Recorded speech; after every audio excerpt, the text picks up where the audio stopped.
Ici est la partie 3 d'écrire un scénario de jeu de rôle, la partie 1 toujours sur mon compte, enregistre, like, abonne-toi. Une fois que tu as fini d'écrire toutes tes séquences, donc encore une fois pour un one shot à peu près 3, ce qui va être important c'est de les pointer sur une carte. Et je vais t'expliquer pourquoi. Déjà, tu te sentiras plus libre, parce que tu sais où est-ce qu'ils sont, donc où est-ce qu'ils peuvent aller, et donc tu sais comment organiser ton scénario.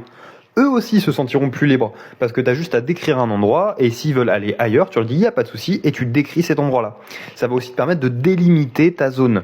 Savoir que si jamais ils sortent de cette zone, bon bah là il n'y a plus rien à faire, donc tu pourras improviser. Et tant qu'ils restent dans cette zone, tout se passera bien, on sera sur tes rails. Attention, hein, je te dis pas de faire une super belle map et tout, hein, et je pense même que ça sert à rien, et que plus ta map est simple, plus ce sera pratique.